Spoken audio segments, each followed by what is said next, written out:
Este é mais um episódio do podcast do portal Fiz em Ortopedia. Eu me chamo Ana Maria Siriani e serei sua anfitriã. Vou te conduzir pelos episódios da série especial Aprender e Ensinar, um podcast onde quem ensina aprende e quem aprende, aprende a fazer isso melhor. Seja muito bem-vindo, muito bem-vinda!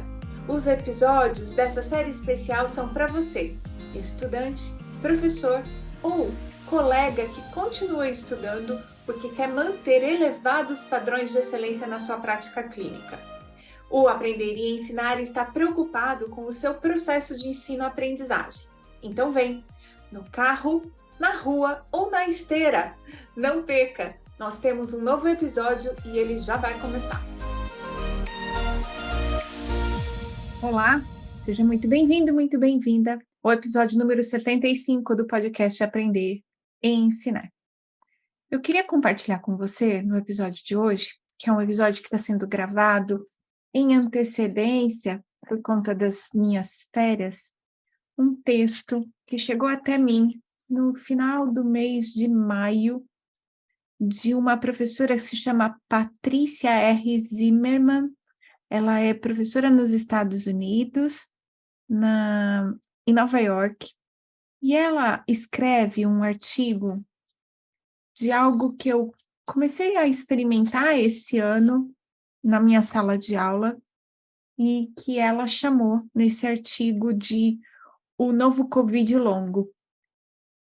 Então, quero convidar você para uma reflexão, de antemão dizer que são pensamentos, coisas que passam pela minha cabeça, a maior parte delas não tem nenhum fundamento investigativo, científico, apenas observações do mundo ao meu redor como professora, e também um chamado para a gente pensar sobre algumas coisas que estão postas para quem está no ensino superior, mas principalmente para a profissão da fisioterapia.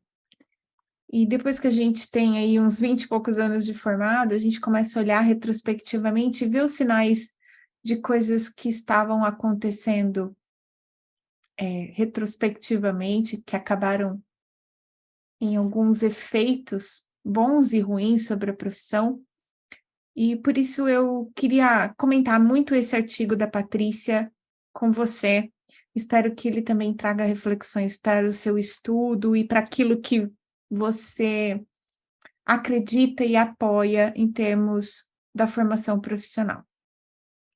A Patrícia, ela publicou esse artigo no dia 31 de maio e ela disse o seguinte, que ela começou a escrever a respeito disso por conta de uma experiência de uma aula que ela preparou, uma aula que era a respeito, ela é professora de cinema, então ela preparou uma super aula com vários recortes de documentários sobre guerra e imaginou que o cenário da guerra na Ucrânia chamaria a atenção dos estudantes dela, fez toda uma organização de aula para ser uma aula expositiva, mas com momentos de interação com os estudantes, e que quando ela chegou na sala de aula, ela se deparou com uma sala de aula praticamente vazia. E esse fenômeno de evasão da sala de aula, alunos que estão faltando bastante às atividades de ensino, é um fenômeno que está sendo descrito desde 2022 em vários periódicos e revistas da área de educação sobre o tema que se chama o grande desengajamento. O grande desengajamento, segundo a Patrícia, é um fenômeno que descreve estudantes universitários que não frequentam as aulas, não entregam os trabalhos e se recusam a participar das discussões em sala de aula. Seria uma grande versão daquilo que se vê no mundo corporativo como a grande demissão, onde pessoas decidiram fazer minimamente seus trabalhos ou então largar seus empregos como resultado da pandemia e outros fatores estressores. Então, o grande desengajamento dentro de sala de aula diz respeito a uma série de atitudes que nós, professores, que estamos na sala de aula desde antes da pandemia e até um tempo antes mesmo, a gente tem percebido nesse momento com mais intensidade, como, por exemplo, a questão do aumento do absenteísmo nas aulas, então os alunos estão faltando mais do que costumavam faltar, eles têm maior dificuldade para participar de discussões ou para fazer coisas em grupo, e também os alunos não têm, assim, não tem muita, vamos dizer, o termo não é o melhor, tá, mas, assim, não sentem vergonha de, por exemplo, faltar numa prova, deixar de entregar um trabalho, eles escolhem um tanto aquilo que eles querem fazer ou não durante o período letivo.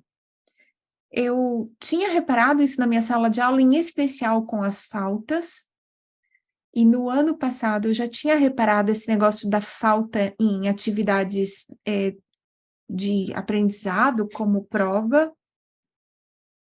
e eu já tinha achado estranho, né, porque no ano passado, um candidato à iniciação científica do laboratório faltou numa prova, na última prova da cinesiologia.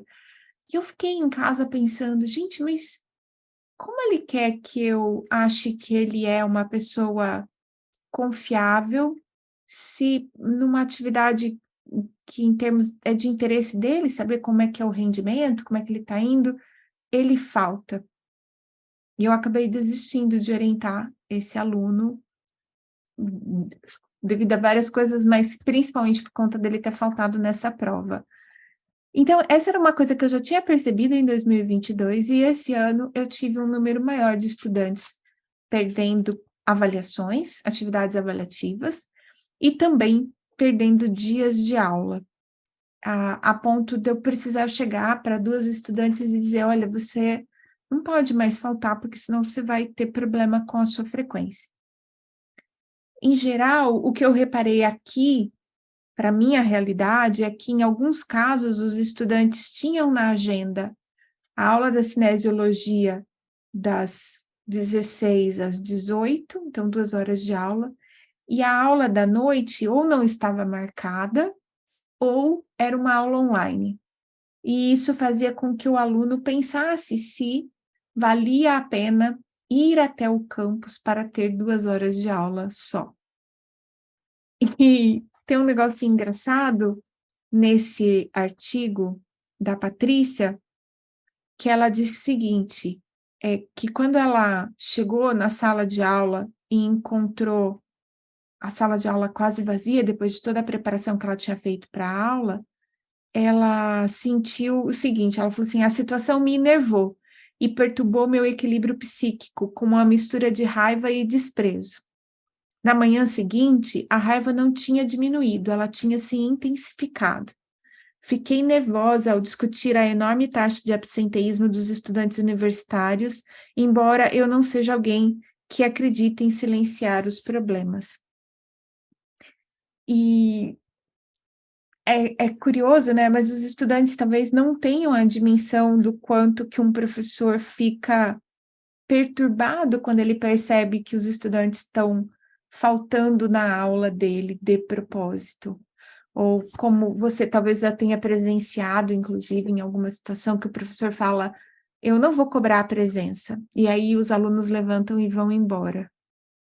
O professor, ele faz, né, ele tenta transparecer uma situação, uma sensação de calma, ele até diz para quem está na sala: "Melhor, assim a gente consegue trabalhar melhor", mas no fundo nenhum professor quer ver o seu aluno levantar e deixar a sala de aula, ou não comparecer à sua aula que é preparada com tanta dedicação.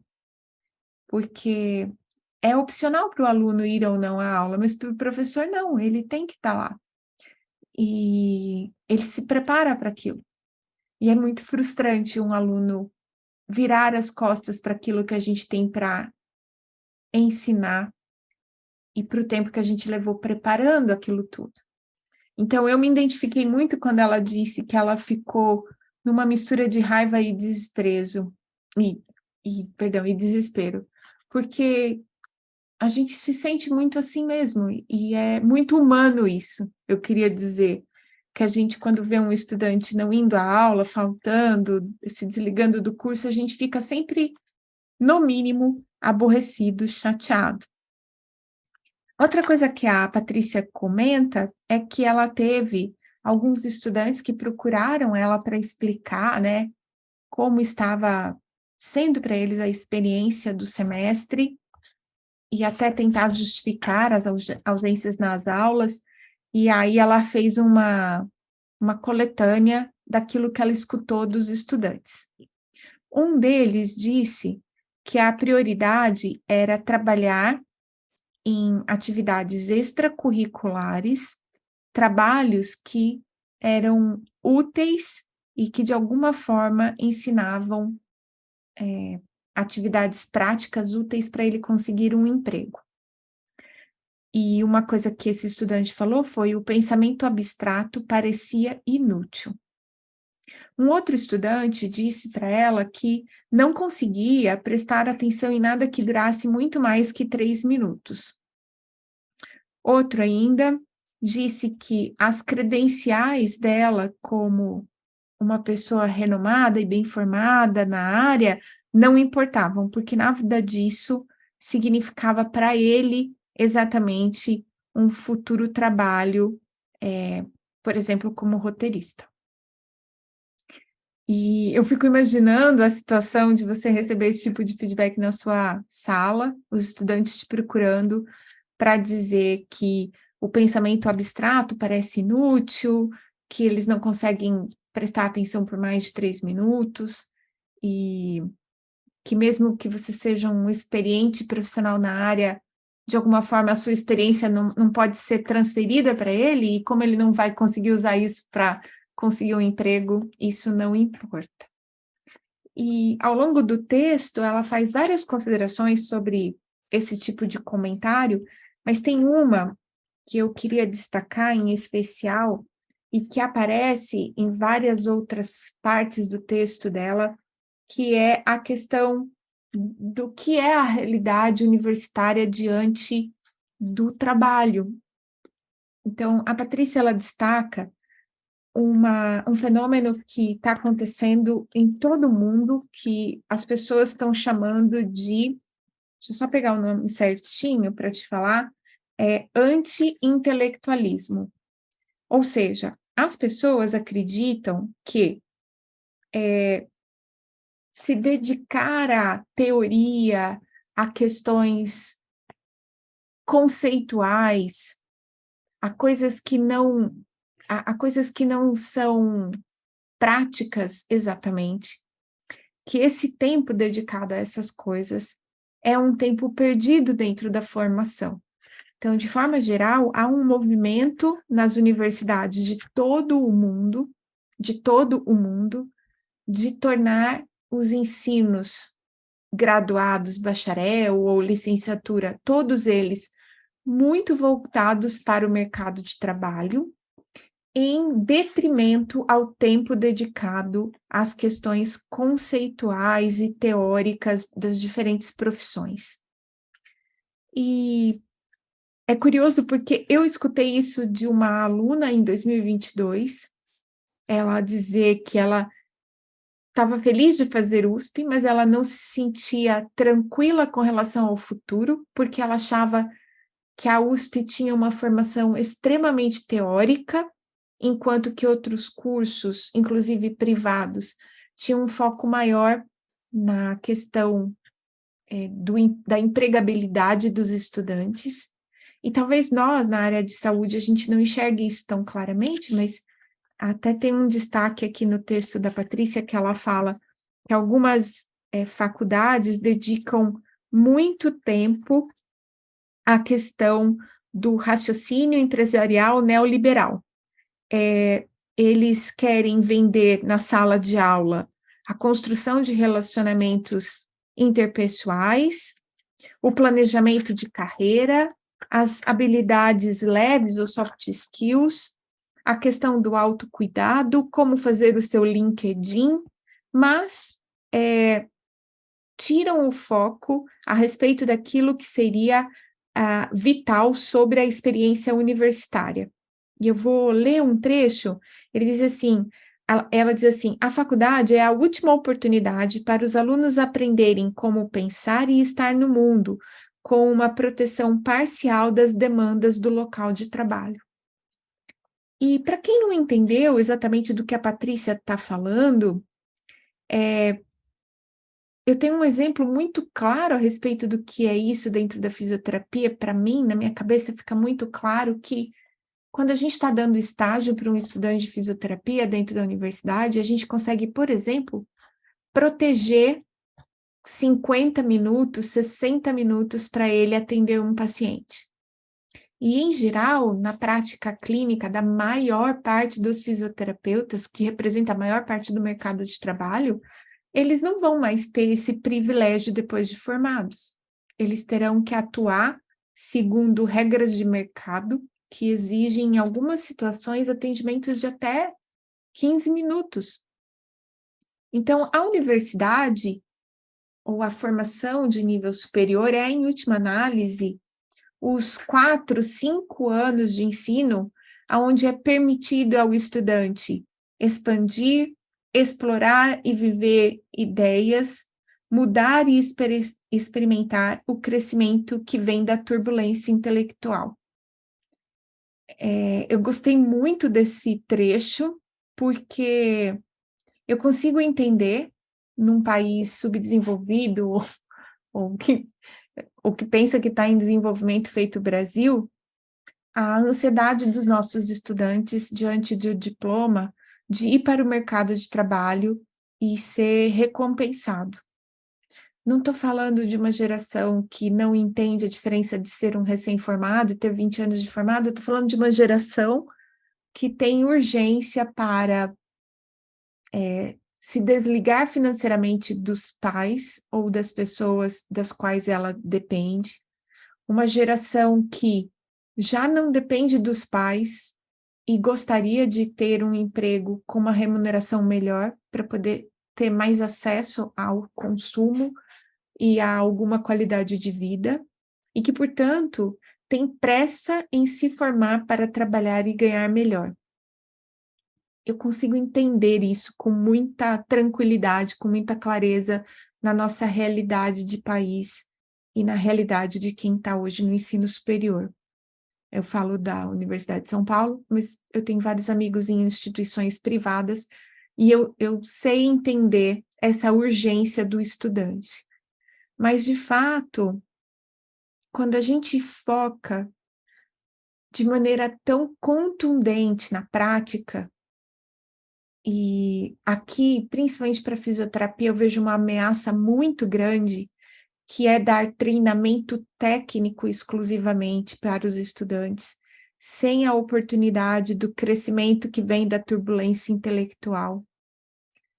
Que isso é que fez da fisioterapia o que ela é hoje, nos anos 2020.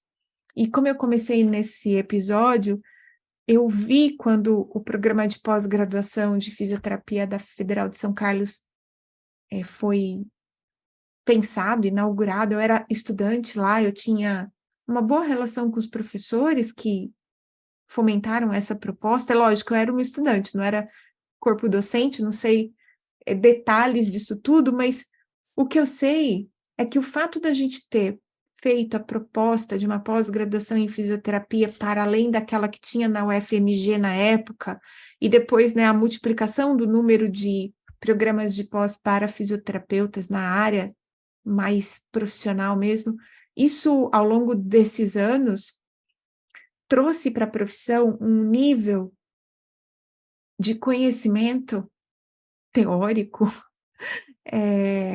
que, claro, transforma a prática, mas o estrito sensu, ele é teórico. Isso trouxe um nível de amadurecimento, de conhecimento muito profundo na nossa profissão. E abrir mão disso agora por um ensino que valoriza o que está no mercado de trabalho posto, me parece uma ameaça muito grande para a profissão da fisioterapia nos próximos anos. Não que a gente não deva preparar os nossos estudantes para encarar, por exemplo, a mudança do modelo de financiamento da saúde, que a gente não ensine. A gente deveria, por exemplo, estar ensinando gestão de dados clínicos para os nossos estudantes, teoria de estatística, teoria de gestão. E isso, com toda certeza, vai fazer parte da vida prática de um fisioterapeuta no futuro. Mas abrir mão de tempo para discutir biomecânica, física, fisiologia, bioquímica, essas coisas me preocupam muito no cenário de longo prazo para a profissão, porque acho que essas coisas, elas são fundamentais para que a gente possa continuar avançando no conhecimento e na melhoria da profissão. Eu até fiz uma pergunta, né? Quando um estudante diz que ele se interessa muito mais por atividades extracurriculares e práticas, eu me pergunto como esse estudante, na vida real, sem repertório, sem conhecimento, sem conceitos, sem teorias, ele vai conseguir dar soluções novas para problemas que estão postos na sociedade. E aqui eu queria até fazer um relato de uma outra preocupação que eu tenho com relação à curricularização da extensão, que é a questão de que, de alguma forma, a extensão, colocar 10% da nossa carga horária na extensão significa colocar o estudante em contato com a sociedade, tentando buscar a solução de problemas. Se esse estudante não tiver uma base teórica importante nos outros 90% de tempo que ele tem para estudar dentro da universidade, a gente corre o risco de ter mais gente fazendo as mesmas coisas que hoje já são feitas. E a gente se perguntar, né, será que a gente, nesse momento de banco de dados de inteligência artificial, a gente de fato chegou no limite do nosso conhecimento? Será que a gente não tem mais nada para avançar, para descobrir, que depende de entender bases conceituais antes de se lançar a analisar a vida prática e os problemas do ponto de vista prático? E a Patrícia, ela fez uma pesquisa na internet, no Facebook. Eu queria que vocês imaginassem que nos Estados Unidos, mesmo o ensino público, ele é financiado pelo estudante, alguma coisa ele paga para estar estudando. E nas universidades, mesmo as públicas, não há carreiras com cargos como é o funcionário público no Brasil. Então, todo mundo está disponível para ser demitido, para ser mandado embora. A perda de interesse dos estudantes pela universidade ou a diminuição da valorização do ensino intelectual, tal qual é hoje nas universidades, faz com que as universidades, os gestores de universidades, tenham que se movimentar para criar soluções que engajam e retêm o estudante na universidade. E a Patrícia fala o seguinte: não se trata de colocar os professores em xeque a respeito das suas habilidades de ensinar em sala de aula, com mais e mais capacitações docentes e estratégias de ensino centradas no estudante e ativas. Não se trata só disso, se trata do que a sociedade e os estudantes valorizam. Então, por exemplo, se os estudantes não veem valor em estar na sala de aula, recebendo o conhecimento de conceitos e se esforçando para adquirir essas habilidades cognitivas, não tem estratégia que o professor promova que vá resolver isso, que é o caso da aula que ela conta no começo, dizendo que os estudantes não estavam lá. E outras coisas que ela comenta a respeito dessa pesquisa que ela fez na internet, e ela fala, né, que os professores têm muita restrição a compartilhar as suas experiências de desengajamento estudantil, porque sofrem pressão das suas universidades para manter esses estudantes motivados. Então, é muito mais aceitável você divulgar fotos dos estudantes felizes, contentes, animados, com trabalhos incríveis de final de ano, normalmente trabalhos práticos, do que divulgar ou ter um espaço de conversa aberta entre os docentes para dizer o que está dando certo ou o que não parece certo na sua sala de aula. E aqui eu queria comentar uma coisa que eu acho que é própria da nossa realidade. Eu não sei como é que estão as outras universidades, eu posso falar um pouco pela Universidade de São Paulo. A gente vem passando por um processo de encolhimento do corpo docente. Várias vagas por, por professores que se aposentaram, professores que faleceram, professores que desistiram da vida universitária, inclusive porque hoje o sistema de aposentadoria de uma universidade feita a USP, a Unesp, a Unicamp já não é mais o que já foi no passado. Então, tem vários motivos pelos quais os professores saem da ativa nas universidades públicas. E nas universidades públicas do estado de São Paulo, mas eu vou falar da USP porque é a minha realidade, a gente tem esse encolhimento do corpo docente. Então, é o mesmo tanto de aluno, o mesmo tanto de aula, houve até um crescimento da universidade e não se contratou quase ninguém, ou a gente não está no número ideal de professores para trabalhar em tudo aquilo que a USP se propõe. Desse ponto de vista, quando o professor tem uma oportunidade, por exemplo, de pegar um conteúdo extremamente teórico, como anatomia, que só muda se a nómina anatômica mudar, e ele, então, gravar essas aulas, que em geral são aulas dadas em auditórios com 80, 100 alunos ou mais, né? Todo mundo que fez área de saúde numa universidade sabe que as aulas de anato, fisiologia são sempre aulas de turmas muito grandes. Quando um professor desses vê a oportunidade de gravar as aulas dele e disponibilizar numa plataforma de ensino, a chance dele hoje fazer isso é muito maior, por conta da sobrecarga de tudo aquilo que está sendo vivenciado dentro da universidade. Então, mesmo as oportunidades de ensino à distância, as tecnologias nem sempre são bem usadas, porque há muita sobrecarga de trabalho dentro do sistema universitário, em especial no sistema público, em que a gente não recebe por hora, como os professores que entram para a sala de aula por hora, que também tem uma sobrecarga, mas em geral eles são contratados para dar horas aula apenas, e aí eles.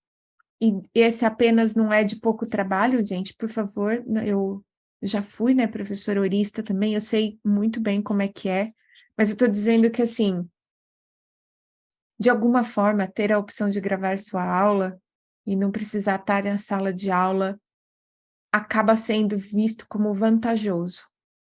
E aí, o próprio docente também não valoriza o presenteísmo, sala de aula, as atividades em grupo, os trabalhos enviados em equipes, ainda mais para as coisas mais teóricas.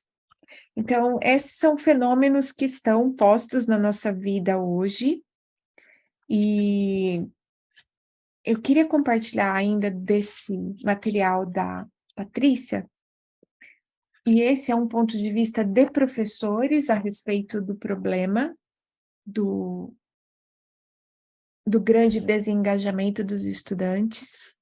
Ela recolheu uma série de frases que foram deixadas no Facebook dela, de diferentes professores, de várias partes dos diferentes continentes, de escolas públicas e privadas, com mais ou menos características de dedicação à pesquisa, e eles fazem uma lista de coisas que eles acreditam que estão relacionadas ao grande desengajamento estudantil. eu destaquei, a lista é grande, e algumas são redundantes, eu destaquei algumas.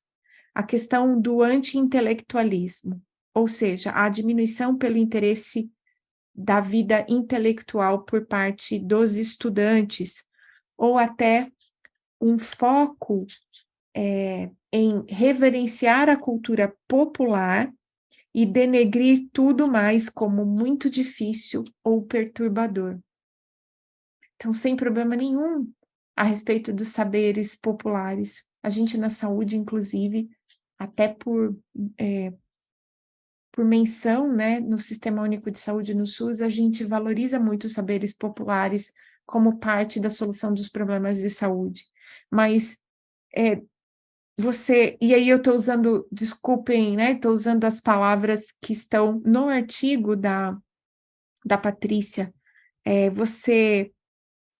ela usou a palavra denegrir, mas você pode substituir por desconsiderar todo o resto porque é muito difícil ou perturbador, é um contrassenso para quem está no ensino superior, porque, afinal de contas, a gente espera de uma pessoa que está no nível superior que ela saiba lidar mais com incertezas e com pensamentos que exigem crítica, reflexão, análise, julgamento, ponderação.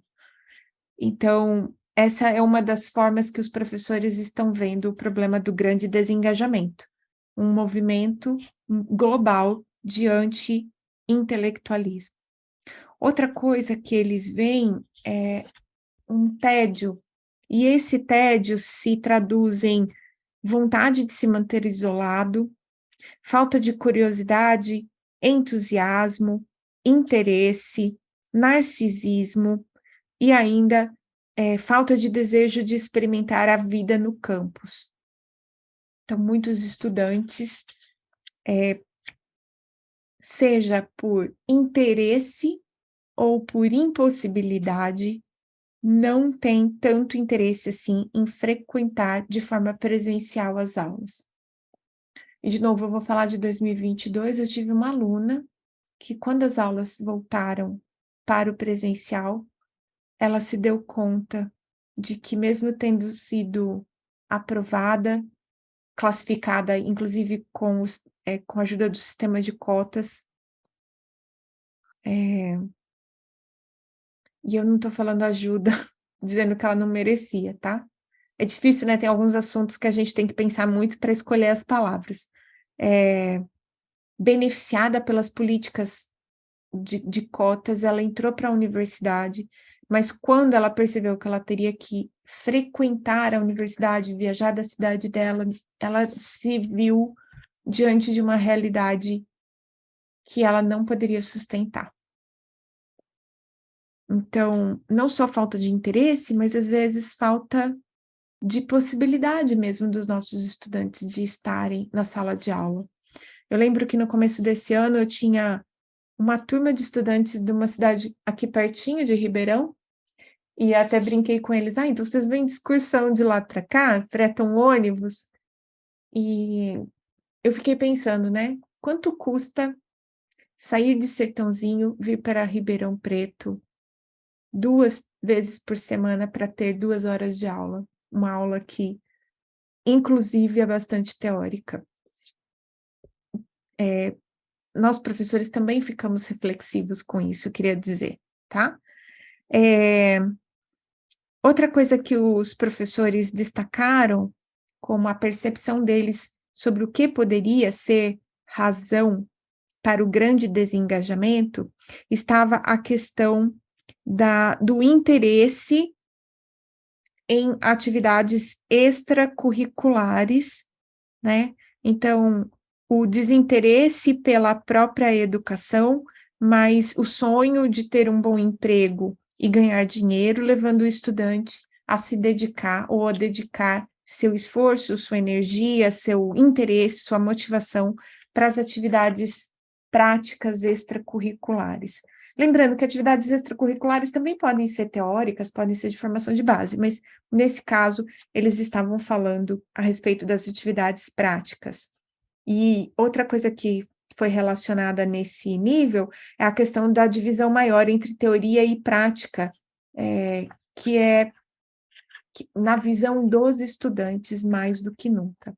Então, nós que somos professores ou formados há mais tempo, a gente tem mais clareza do quanto que a teoria regula a prática, norteia a prática, direciona a prática, mas na cabeça dos estudantes essas coisas são totalmente separadas. Então, essa foi uma lista de algumas coisas que os professores identificaram como razões para os estudantes estarem menos interessados. E, por último, eles destacaram questões de saúde mental e também situações relacionadas ao estresse.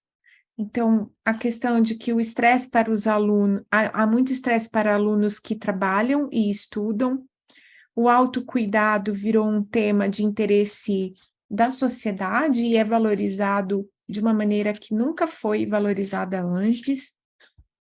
Estudantes que se sentem estressados e incomodados, perturbados pelo desafio intelectual, incapacidade de lidar com o pensamento crítico e ideias que perturbam o próprio status quo. Então, a dificuldade, por exemplo, de lidar com as questões probabilísticas, as incertezas que são tão presentes dentro do estudo das profissões da área da saúde. E aí, para encerrar, e eu vou encerrar porque esse não é um assunto que se encerra e é um podcast reflexivo, né? Tanto para estudantes quanto para professores, porque eu acho que quando você é estudante, você também precisa pensar se você não está dando mais valor para aquilo que você imagina que soluciona os seus problemas da vida prática, para, por exemplo, que velocidade eu dou numa manobra 3 de Maitland, e no lugar de entender como essa tensão manual é transferida para os tecidos, em que tecidos ela age, como isso afeta a nocicepção, a aferência para o sistema nervoso central, a resposta. Então, acho que é para você também pensar o quanto você tem se dedicado à sua vida intelectual como oportunidade de melhorar o seu raciocínio crítico, o seu raciocínio clínico, o seu pensamento crítico, tá? A última parte do que eu queria comentar, que está no artigo dela, é um termo em inglês que se chama ABD. Então, na verdade, ABC agora. Os Estados Unidos tinham um termo que se chamava, entre os estudantes, os acadêmicos falavam muito, né? Que o ensino era sempre sobre dissertações. Então, ABD, eles queriam tudo menos dissertação. All but dissertation. Isso porque durante muito tempo no ensino superior dos Estados Unidos houve a tendência a toda e qualquer disciplina ser avaliada com os tais essays. Os essays são textos, dissertações, monografias. Todos os professores exigiam monografias nas suas matérias. E, lógico, escrever uma monografia exige muita leitura, reflexão, cuidado com a escrita. E aí os alunos tinham esse termo que se chamava all, né, tudo but dissertation, tudo menos dissertação. Mas hoje, esse termo mudou e os estudantes falam do ABC, anything but classes. Então, qualquer coisa menos aulas. E o anything but classes, ele, fazendo um olhar, né, interno, a Patrícia diz o seguinte: os estudantes falam isso, mas de fato, quando a gente vai olhar as faculdades, nesse interesse de reter a atenção e a motivação dos estudantes, elas fazem de tudo para promover as atividades como clubes, como eventos, todas as atividades extracurriculares são extremamente fomentadas pela universidade, enquanto que tudo aquilo que é relativo às aulas não tem nenhuma valorização interna dentro do sistema de gestão universitária. Então, até mesmo, né, o sistema se corrói de dentro para fora. Eh, Aí ela termina então esse documento que essa postagem que ela faz, dizendo, né, que a nova cepa do Covid longo é a faculdade sem aulas. Então, pessoas que preferem as aulas remotas, mas principalmente não ter aulas, fazer atividades extracurriculares e não se envolverem a fundo com aquilo que precisam estudar. Ela fala que os professores têm tentado resistir a esse tipo de mudança de gestão que as universidades têm pedido. Então, ela conta de uma experiência de alguns professores que receberam um treinamento docente, aonde foram orientados a leituras curtas de cultura popular que fossem acessíveis e que não deveriam exceder no máximo 5 páginas por semana de leitura para os seus estudantes. E aí a maioria dos professores, de alguma forma, resistiu e se rebelou. Eu acho que é importante a gente falar, né, do quanto que tudo que está sendo dito nesse podcast precisa ser ponderado na medida certa, então que a gente não se sinta perturbado com as informações a ponto de se ressentir com nada, mas que a gente possa realmente refletir e pensar. Por exemplo, eu vi muitos meus estudantes nesse semestre passarem por situações em sala de aula relatadas por eles. Eu não tive contato com os professores, eu não sei dizer do lado dos professores como é que isso foi, mas eu vi estudantes extremamente cansados, sobrecarregados, com professores que tinham inclusive mudado de opinião a respeito de como ia ser feitas as avaliações e deram trabalhos enormes para serem entregues, né, num tempo exíguo. Então, tudo que eu falei tem 2 lados, pelo menos, o do professor e do aluno, para não dizer o da gestão universitária. Tudo que eu disse a respeito de não frequentar aulas ou não ter interesse naquilo que o professor está falando, eu sei que acontece em muitas universidades há bastante tempo, mesmo antes da pandemia. A gente já sabe, né? Quem foi estudante sabe o que que acontece com os bares que ficam ao redor da universidade no final da tarde, happy hour, principalmente quinta e sexta-feira. O que eu queria compartilhar com vocês é o seguinte: muita gente já se questiona se o ensino superior é importante, necessário.